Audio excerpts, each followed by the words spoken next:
Hi friends, ఈరోజు మనం మంచి పప్పుచారు సింపుల్ రెసిపీ ఎలా తయారు చేసుకోవాలో చూద్దాము. మనకి ఇంట్లో ఉట్టిపప్పు చేసుకున్నప్పుడు మిగిలిపోయి పడేస్తూ ఉంటాము.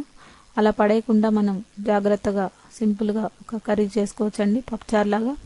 దానికి చింతపండు రసం ఒక చిన్న నిమ్మకాయ అంత తీసుకోండి, ఉల్లిపాయలు 2, 10 పచ్చిమిర్చి, కారం 1 స్పూను, క్యారెట్ 1, ఉప్పు తగినంత, 2 టమాటాలు తీసుకోండి, ఒక 2 స్పూన్లు ఆయిల్, ఆవాలు 1 స్పూను, పసుపు చిటికెడు, ఎండుమిర్చి ఒక 4 తీసుకోండి, జీలకర్ర 1 స్పూను, వెల్లుల్లిపాయలు ఒక 5-6 తీసుకోండి.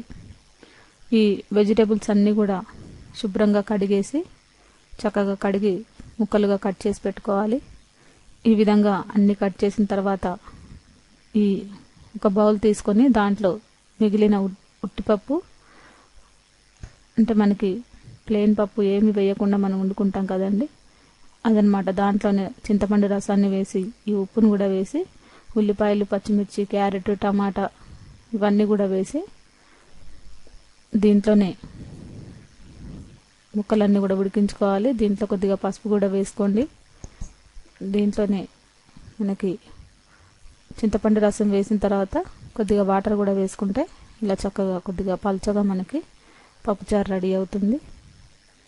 దీంట్లో తగినంత కారం వేసుకోండి. ఆల్రెడీ మనం దీంట్లో పచ్చిమిర్చి వేసాం కాబట్టి ఎక్కువగా కారం పట్టదు. బాగా దీన్ని ఒక 15 నిమిషాల పాటు హై ఫ్లేమ్లో బాగా మరిగించుకోవాలి.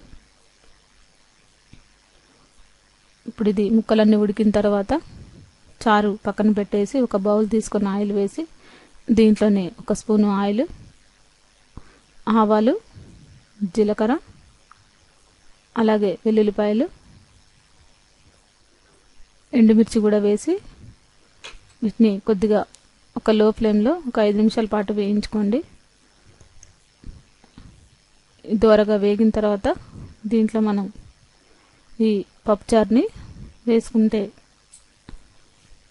మంచి రుచికరమైన పప్పుచారు రెడీ అవుతుందండి.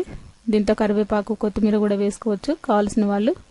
ఇది నేను సింపుల్గా చేసుకోవాలి కాబట్టి ఈ ఉన్న ఐటమ్స్తోనే ఈ పప్పుచారు రెడీ చేయడం జరిగింది.